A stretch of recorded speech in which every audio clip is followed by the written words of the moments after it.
akkatti roorroo dhoowwanneeree akkatti jiraanneeree halkan qorraan gubannee guyyaa aduudhaan arraba namaa, quuqama namaa, jecha namaa, dhiibba namaa dhiibamneetis dhiitamneetis gaffa'amneetis dhufneera garuu keessattuu ijji ija keessatti agartuun ijadha Oromoon. Amaariffaan haasa'a akka namni sirriitti dhaga'uuf yeroo hunda Amaariffaan haadha tola. Lammata Oromoffaan haasa'u Amaariffaan haasa'a akka na dhaga'an jechuudha. Ani xalaanni keenya akka sirriitti gubatuun barbaada. Kanaaf Amaariffaan haasa'uu barbaada. እኔ በአማርኛ ነው ማውራት የምፈልገው። አብዛኛውን ጠላት በደንብ እንዲሰማ የአማራ ህዝብ ሁል ጊዜ የአማራ የምለው ውስጣቸውን አላወቁት። ሁለት አማራ ነው ያለው። አንድ በደቡብ አማራ፣ አንድ ትክክለኛው በቃ በእንትን ልበል በዚህ በጎንደር ልበል። በጎንደር ስትል ትክክለኛ አማራ ማለት ነው። በጎንደር አማራ ንጹህ አማራም አለ። ውስጣቸውም አንዳንዱ አሉ። ግን ንጹህ አማራዎች ናቸው ማለት ፈልጋለሁ። በደቡብ ደግሞ በጎንደር ያሉትን አማራዎችን ለማጣላት፣ ለማፋጀት፣ ለማባላት ከኦሮሞ ጋራ ከሌላም ጋራ ለማባላት የሚሰሩ የሚታትሩ አሉ። አማራ ዘሎ የወጣ ቀን ይላል ሁሌም እየወጣ አማራ ወደ እንደዚህ ሲሆን ይላል። አማራ ምናምን አማራን እኮ ክብሪት እንትን ጋዝ እያርከፈከፈ በእሳት እያቃጠለው ነው። ነዳጅ እያርከፈከፈበት ነው። በተያዘ እሳት ላይ ነዳጅ እያርከፈከፈ ነው። አማራ አልገባውም እስካሁን ድረስ አሉ ምለው ለዛ ነው። ለሰው ድምጽ አትሁኑላቸው ምለው ለዛ ነው። ለይ ጠላትን ለይ ምለው ለዛ ነው።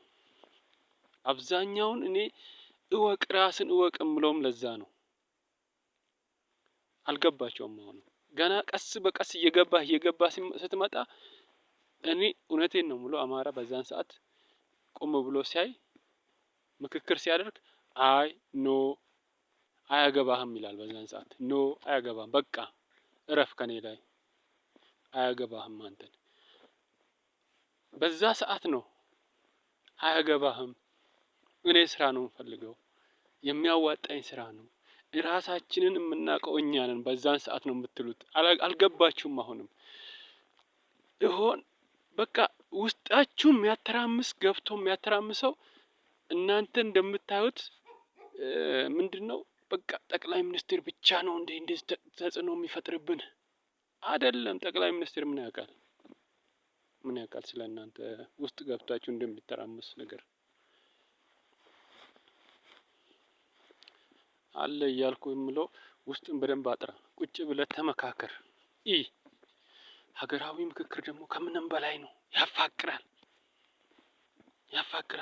በመላው ኢትዮጵያ ላይ ሀገራዊ ምክክር ቁጭ ብሎ መመካከር ያፋቅራል። ሀገርን ያድናል። ሀገርን ያሻግራል። እርግጠኛ ሆኜ የምናገረው ነገር ኦሮሞ ሀገር ያሳድጋል። ማስተዳደርም ያቅበታል፣ ያሻግራል፣ ያስባል፣ ያያል፣ ያኮራል። አሁንም አማራዬ ሆይ ንቃ ስልህ ውስጥህ እየገባ የሚያተራምስህን ቆም በልና እስኪ ሰከን በልና ተወያይበትና ድረስበት። እርስ በራስ አትፋጅ። በቃ አትፋጅ።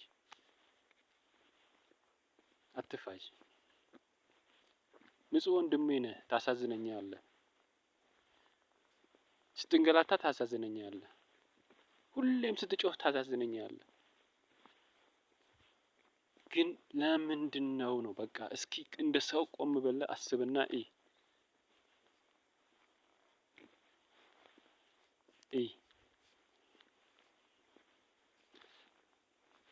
ወዴት እንደምንሄድንም ምን እንደምናስብም ምን ለማድረግ እንደፈለግንም አስብ። ቆም በልና ቀን ከሌሊት ብርድና ፀሐይ እንደዚህ የምንፈራረቅብን ምን ለማግኘት እንደሆነም አስብ። እሱን ነገር ተመካከር። በቃ እንደ ሰው ተመካከር፣ ወደ ስራ ግባ። አትስራ ብሎ የሚከለክልህ የለም። ውጣና ጩህ፣ ውጣና እንደዚህ ሁን ሊያስፈጅ ነው እንጂ ምንም እንድታመጣ አይደለም። ምንም የምታገኘው ነገር የለም። ያ ጠላትህ ነው እንደዛ የሚል። አማራ ነው የሚያውቀው፣ እኔ ደቡብ ልጅ ነኝ አማራ ነው የሚያውቀው ይላል። ቁጭ ብሎ ከደቡብ እኔ ደቡብ ነኝ አማራ ነኝ ይላል። የደቡብ አማራ ምን አይነት ነው ያለው? እስኪ ደቡብ ውስጥ አማራ ምን አይነት አማራ ነው? አንድ ሰው ግን ሌላውንም ብሔሩንም ምኑንም እያንቋሸሸ ነው የሚሄደው። ምክንያቱም አይተናቸዋል እንዴት እንደሰራ።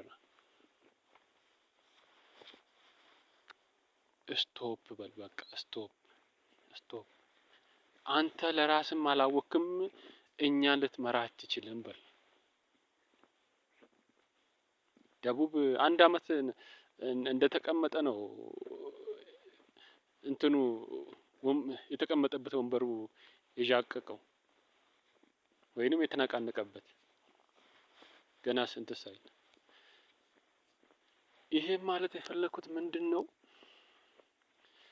የመጀመሪያ ጠቅላይ ሚኒስትሩ ወይንም እሱኛው ሳይሆን አሉ በቃ ለማባላት ለማፋጀት የሚሰሩት ስራ አሉ። እነሱን ነው በቃ ነው የሚቃር ነው። እነሱን ነው እንትን እያልኩ ያለሁት። ተው ምለው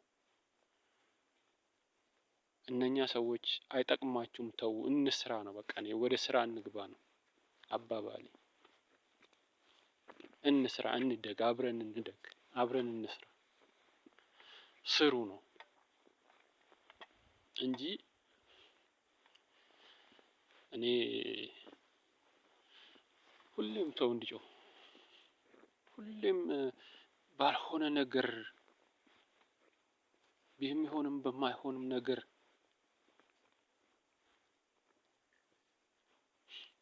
እንዲቸገር አልፈልግም። ባለስልጣኖች መጀመሪያም ሰርተው ብር አከማይተው ኪሳቸውን አሳብጠው ድጋሚ ሊበሏቸው የፈለጉት አንተን ሲያስጮህ ነው። እዛ ጋር ሊቀሰቅስህ፣ እዛ ጋር እንድትጮህ እንድትቸገር ያደርጋል። ኖ አውርዶ ራሱ ሰዓት ችግሩን ያውቀዋል። እሱ ራሱ ይጋለጣል። ሲጋለጥ ጠላትን ታየዋለህ በቃ እንጂ ጠቅላይ ሚኒስቴር ምን አገባው? ምን ይመለከተዋል? እዛ ጋር የሚያስተዳድር እኮ ሌላ ነው። ያንን ማወቅ ነው። ያን ደግሞ መለየት ማወቅ ነው። ምንድነው ከታችስ ያለው ምንድነው? እኛ ውስጥስ ያለው ምንድነው? ከሌላ በኩልስ ያለው ምንድነው? ከሌላ በኩል ደግሞ በጀሱር መጥቶ እኛን እንደዚያ በጣብጦ ወዴት ለመሄድ የሚፈልገው ምንድነው የሚለው ማወቅ ነው። እስኪ ደቡብ ስለ አማራ ክልል ውስጥ ምን አገባው? ምንድነው ከጀርባው በኩል ያለው? ማን ነው ከጀርባ በኩል እንዲናገር እየገፋፋው ያለው? ይሄን ማወቅ ነው። ሰከን በል፣ ቁጭ በል፣ አውራ፣ ተወያይበት። ሀገራዊ ምክክር በጣም ያስፈልጋል። አስፈላጊ ነው ለዚች ሀገር። ትልቁ ነገር የኛ ሀገር ተጽዕኖ ፈጣሪ የሚሆኑት አሉ በቃ በሆነ ውስብስብ ብለው እንትን ብሎ በቃ ሰውን አስቸግሮ ስልጣን ለመያዝ የሚሮጥ አንድ ቀን እንኳን የተቸገረውን ያላበላ፣ አንድ ቀን እንኳን የተቸገረ የበረደውን ያላለበሰ፣ ለዚች ሀገር አንድ ቀን እንኳን የሆነች ነገር እንኳን አስተዋጽኦ ያላደረገ ቁጭ ብሎ ተኮፍሶ እንትን ብሎ የራሱን ሴፍቲ ይጠብቃል፣ የራሱን ያከማቻል። ድሃውን ህብረተሰብ ሲያጫጩህ ሲጫወትበት በእነሱ ደም ወንበር ለመያዝ የሚሯሯጥ ስንት አለ። ቴኬር እኛ ወታደር ነን። አንድ ቀን የደረስንበት ቀን እንዘቀዝቅህ ይሆናል። ቴኬር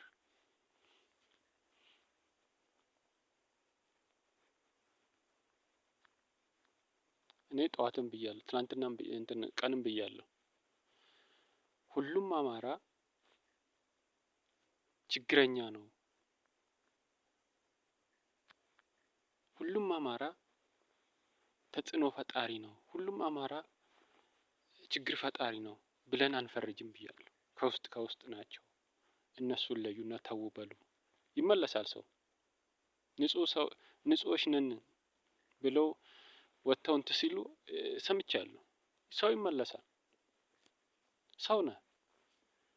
ግን ማን ነው የሚቀሰቅስህ የሚለውን ነገር ማወቅ ነው። ያ ሰውዬ ከጀርባውስ ማን አለ ነው። እሱ እኮ ነገ ስልጣን ያገኝ። ያ ስልጣን ሲያገኝ እኮ ይሄ ወዳቂ ነው። ነገ በጥይት ይጠብሳል። አንተ እንደዚህ ስትጮህለት ጉሮሮ ሲክሰሰስ ምንድነው ቶንሲል እስኪይዝ ድረስ እስኪሰነጠቅ ድረስ ስትጮህለት ነገ በጥይት ይጠብሳል። ስልጣኑ ሲያገኝ ኖበል ኖ አይሆንም። በቃ ስራ ነው የሚያዋጣኝ ብለው ወደ ስራ ግባ። እኔ እንደ ወንድምነቴ ነው የማከብርህ እንትን የምመክርህ። አንዴ ነው። ሁለተኛ ነገር ደግሞ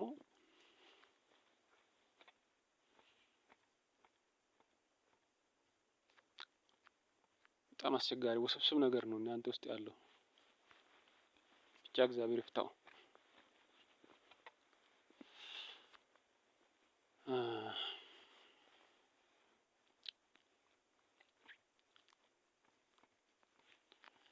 እግዚአብሔር ኢትዮጵያን አብዝቶ ይባርክ። ከዚህ በላይ ምንም የምለው ነገር የለም። በጣም የተወሳሰበ የተሰከሰከ ነገር ስላለ ማለት ነው። ያን ለመፍታት ደግሞ ሰከን ማለት ያስፈልጋል። ሰከን ብሎ መወያየት ያስፈልጋል። ይህ መንግስት አንድ ቀን እንትን ያለ ቀን ሀገራዊ ምክክር ያደረገ ቀን እነኛ ተጽዕኖ የሚፈጥሩ ሰዎች እንደሚያዙ እርግጠኛ ነኝ። እነኛ እንደዚህ ለማባላት የሚፈልጉ ሰዎች እንደሚያዙ እርግጠኛ ነኝ። ይያዛሉ ብዬ ተስፋ አደርጋለሁ። እግዚአብሔር ያጋልጣቸው ብዬ እማጸናለሁ፣ እመኛለሁ ለእግዚአብሔር። ከእግዚአብሔር የሚያመልጠው ነገር የለም መቼም።